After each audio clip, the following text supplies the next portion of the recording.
여러분, 하나님 나라, 하늘나라는 세상 나라와 다른 원리로 세워지는 거예요. 오늘 본문을 보면 이제 포도원 품꾼의 비유가 나옵니다. 근데 비유를 시작하시면서 예수님이 뭐라고 말씀하시죠? 천국은 마치 품꾼을 얻어 포도원에 들여 보내려고 이른 아침에 나간 집주인과 같으니, 이 비유는 천국에 관한 비유라고 말씀하신 것이죠. 그러므로 우리는 오늘 본문을 통해서 천국의 성격은 과연 무엇인가, 그리고 이 땅을 살아가는 천국 백성의 삶의 원리는 무엇인가, 그것을 가르쳐 주는 거예요. 핵심적으로 말하면 예수님은 우리에게 하나님의 은혜와 관대함을 결코 잊지 말고 살아라고 우리에게 말씀해 주고 있는 거예요. 포도원 주인이 이른 아침에 일용직 일꾼을 모으려고 거리로 나갔습니다. 여러분, 거기서 품꾼들을 만나 하루 한 데나리온씩을 임금으로 주겠다고 계약하고 그들을 부릅니다. 그런데 주인은 제3시에도 또 일꾼을 불러요. 6시에도 9시에도 11시에도 나가서 일꾼을 불러요. 이런 마태복음에 있는 시간 계산은요, 거기다가 6을 더하면 지금 우리 시간하고 똑같아져요. 왜냐하면 이스라엘은 해가 지는 시간부터 시간을 쳤거든요. 그러니까 6시간의 차이가 나는 계산법입니다. 그러니까 주인은 이른 아침에 나간 것으로 보여요. 그러면 그때는 몇 시입니까? 6시예요. 그리고 제3시에 나가서 일꾼을 또 불렀다고 되어 있어요. 그러면 여기서 3시는 무엇입니까? 9시예요. 그러면 주인은 오전 6시에 불렀고 또 9시, 12시, 오후 3시, 오후 5시에도 일꾼을 부른 것이죠.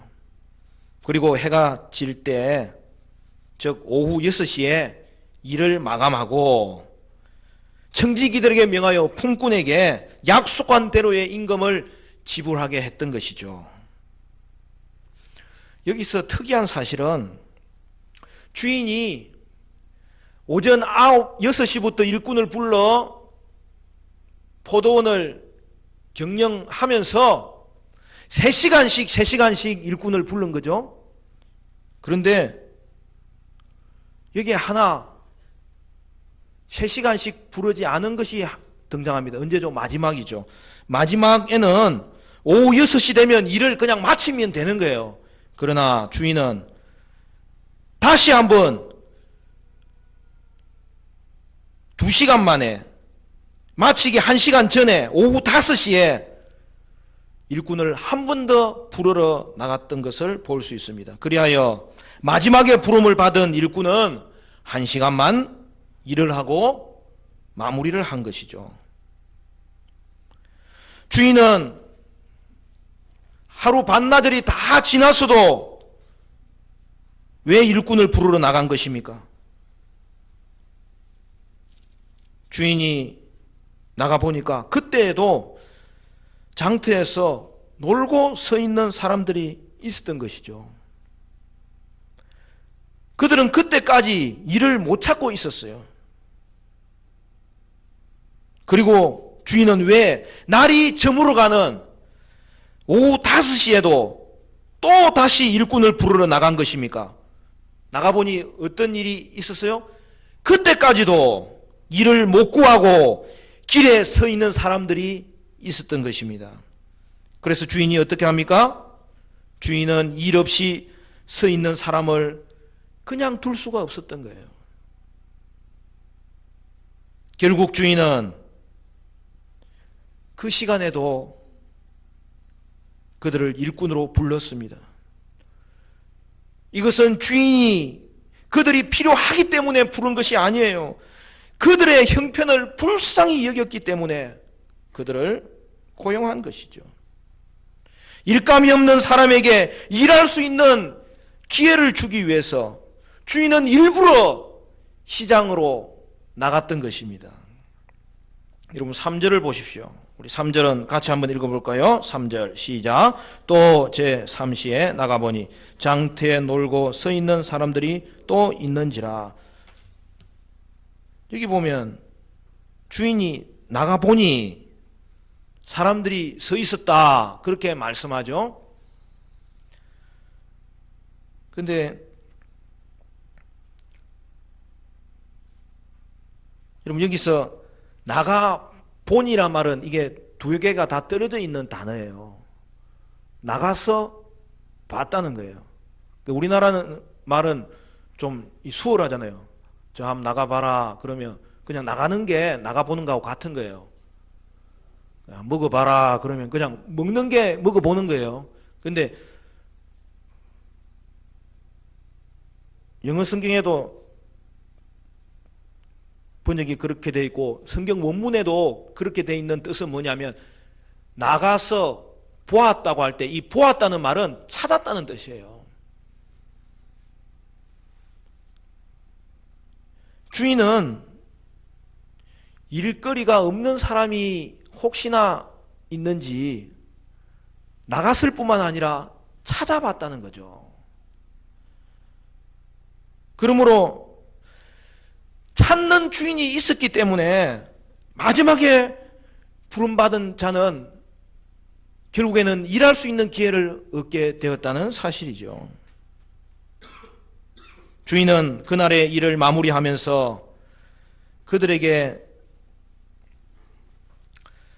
약속한 대로 한 데나리온씩을 품삯으로 지불합니다. 그런데 제일 먼저 온 사람이 제일 나중에 온 사람들도 같은 한 데나리온의 액수를 받는 것을 보고서 그들은 주인에게 불평을 하고 원망을 하고 논쟁을 하는 것을 볼 수 있습니다. 우리 15절도 같이 읽어볼까요? 그에 대한 예수님의 대답은 이것입니다. 15절 시작. 내 것을 가지고 내 뜻대로 할 것이 아니냐. 내가 선함으로 내가 악하게 보느냐. 무슨 말이죠? 직역하면 내가 선하기 때문에 너의 눈이 악하냐. 성경에는 선한 눈이 있고 악한 눈이 있다고 이야기하는 경우가 많아요. 근데 오늘 이 본문에 예수님께 원망하는 자들은 뭐예요? 악한 눈을 가졌어요. 또는 악의 눈을 가졌어요. 그 말은 무슨 말입니까? 인색함과 탐심과 질투심을 의미합니다. 이에 반해서 하나님은 어떤 분이세요? 선하신 분입니다. 여기서 선하다는 말은 관대하다는 거예요. 후하다는 거예요. 결국 먼저 온 일꾼들은 이 주인의 선함을 알지 못했던 거예요. 그런데 여러분 이것이 바로 세상의 원리입니다. 세상의 원리는 공정의 원리죠. 먼저 온 사람들은 똑똑한 사람들이에요. 판단이 빠른 사람들이, 계산이 분명한 사람들이에요. 물론 이것이 결코 나쁜 것은 아닙니다. 문제는 그들은 계산은 빠르지만 그들에게는 긍휼의 마음은 어디에도 찾아볼 수 없었다는 사실이죠. 여러분 이것이 세상의 원리입니다. 아무것도 잘못된 것이 없어 보여요. 그러나 거기에는 너무나 잘못된 부분이 감추져 있습니다. 그에 반해서 천국의 원리는 은혜의 원리입니다. 사랑의 원리입니다. 긍휼의 원리입니다. 주인이 해가 지기 1시간 전에도 나가보니 길에는 아직도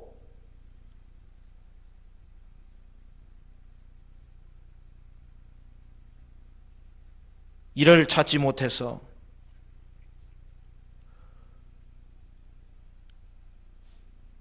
이제 해가 기웃거려서 하루가 끝나는 그 시간에도 일하지 못하는 사람이 있음을 발견했습니다. 주인이 그들을 부릅니다. 주인은 더 이상 일꾼이 필요한 게 아니라니까요. 그들에게 일이 필요한 거죠. 그래서 주인은 그들을 일꾼으로 부릅니다. 주인은 그들을 긍휼히 여긴 것입니다. 사실 이 장면은 눈물 나는 장면이에요. 여러분, 그것이 은혜입니다. 문주원 일꾼들은 나중에 들어온 일꾼들에 대하여 입장을 바꿔서 생각할 수 있어야 되는 거예요. 그러나 세상은 그렇게 하지 않아요. 공정하고 똑똑하고 계산은 맞습니다. 그러나 그들에게 타인에 대한 관심이 어디에도 남아있지 않습니다. 그런데 주인은 어떻게 하는 것입니까? 주인은 그들의 형편을 아시는 거예요. 그들의 사정에 관심을 가지시는 거예요. 그래서 행동하시는 거예요. 그들에게는 부양해야 될 가족들이 많이 있을 텐데 이제 날이 저물어 빈손으로 돌아가야 하는 저들의 내면에 있는 그 좌절감과 절박함을 주인은 알고 있습니다. 하지만 먼저 부름받은 자들은 자기 외에는 관심이 없기 때문에 마지막에 부름받은 자들이 겪었던 그 절망감을 알지 못했던 것이죠. 여러분, 먼저 온 사람들이 맨 나중에 온 사람들의 형편이 어떠했다는 것을 알고 그러한 상황 가운데서 그들이 또한 일을 찾게 되었다는 것을 알았더라면 먼저 온 사람들은 나중에 온 사람들이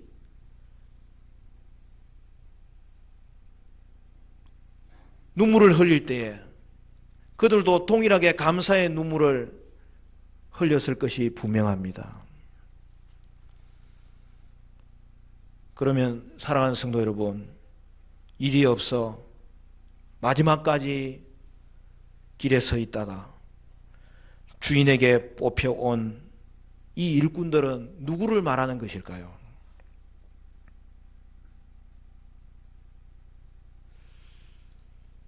그들이 바로 저와 여러분입니다. 자꾸 다른 사람 찾지 마세요.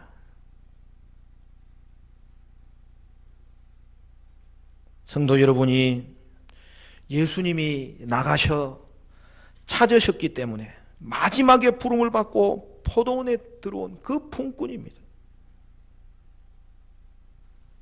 성도는 모두 다 마지막까지 데려가는 자가 없어서 파산된 상태에 있을 때 하나님의 은혜로 부름받고 천국에 들어온 것입니다. 저는 성경을 읽을 때마다 드라마보다 더 재미있어요.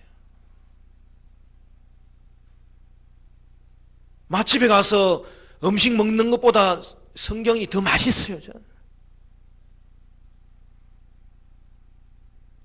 오늘 본문의 마지막에 부름받은 품꾼들은 극적으로 주인에게 택함을 받았어. 구원을 받게 된 것이죠. 이보다 더 큰 기적이 어디 있습니까? 그러므로 사랑하는 성도 여러분, 오늘 저와 여러분이 하나님의 긍휼과 은혜로 구원받아서 우리는 이미 가장 큰 기적을 경험한 사람들이라는 사실을 반드시 기억해야 되는 것이죠. 오늘 이것을 우리 사회 가운데 적용해도 마찬가지. 기득권을 가진 사람이 있다면 반드시 그 반대편에는 자신의 능력이 역부족이어서 내세울 권리를 찾지 못한 사람들이 존재할 수밖에 없어요. 여러분, 가진다는 것은 혼자 힘으로 그것을 가질 수 있었던 것이 아니에요. 여러 사람의 도움이 있었기 때문에 가질 수 있었던 거예요. 그러므로 가진 것은 그 자체가 은사예요. 따라서 가진 것으로 다른 사람을 도와줄 수 있어야 됩니다. 다른 사람의 형편을 돌아봐야 되는 거예요. 나눌 수 있어야 됩니다. 오늘날 우리 사회는 갑을 관계로 인하여 얼마나 갈등이 크게 빚어지는지 몰라요. 비영리 단체도 마찬가지, 시민단체도 마찬가지. 죄송한 말씀이지만 교회도 그런 경우가 너무 많아요. 권리에 대한 차별이 존재하면. 사랑하는 성도 여러분, 우리에게는 사람의 필요를 도와주려고 상식을 뛰어넘는 관대함을 베푸는 이 주인의 마음이 너무나도 필요합니다. 오늘 본문에서 또 하나 특이한 사실이 있어요. 이제 마지막에 하루의 일을 마무리하고 임금을 지불하는데 맨 나중에 온 사람부터 먼저 온 사람 순으로 지불하더라는 거예요. 그것도 동일하게 한 데나리온씩을 주었습니다. 처음에 온 사람들은 마지막에 온 사람들이 먼저 한 데나리온을 받는 걸 보았을 거예요. 그것을 보고는 자신들은 더 많이 받을 줄로 기대했을 거예요. 그런데 그들은 동일한 돈을 받았고 이로 인하여 그들은 주인에게 불만을 제기하였습니다. 그러나 여러분, 주인은 계약대로 공정하게 그들에게는 주었으므로 결코 주인은 불의를 행한 자가 아니에요. 그러므로 주인은 뭐라고 자신을 소개합니까? 나는 선하다라고 하였습니다. 왜냐하면 주인은 먼저 온 사람에게도 그들의 필요를 채워주신 분이에요.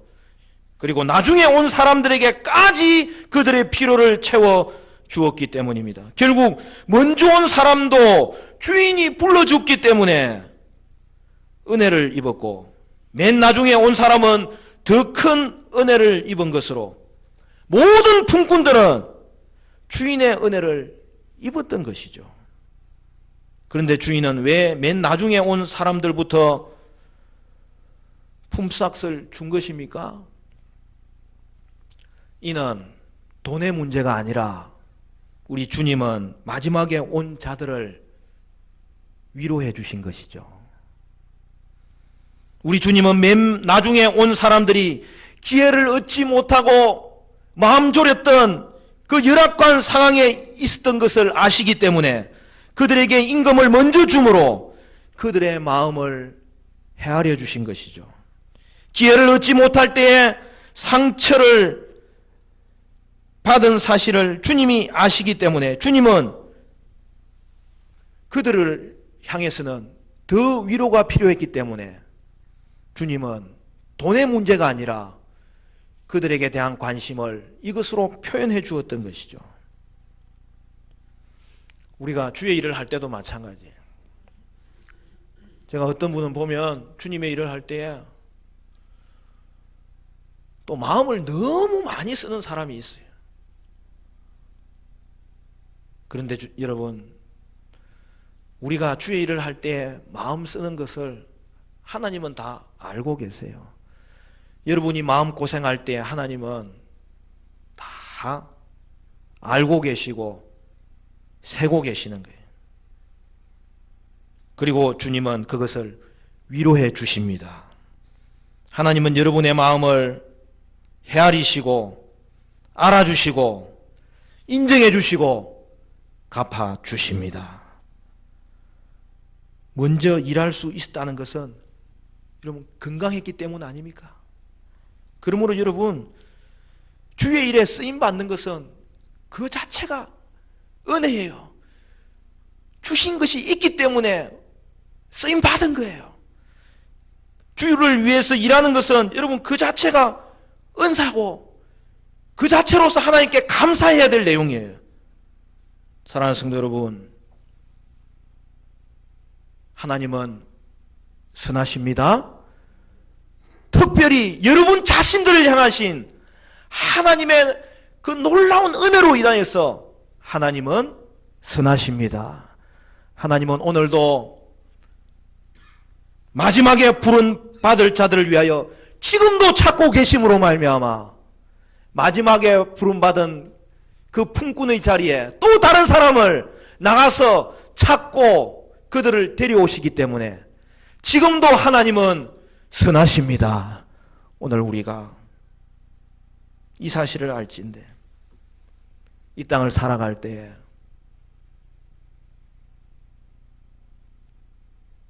삶의 원리가 세상의 원리와 달라야 된다는 거예요. 사랑하는 성도 여러분,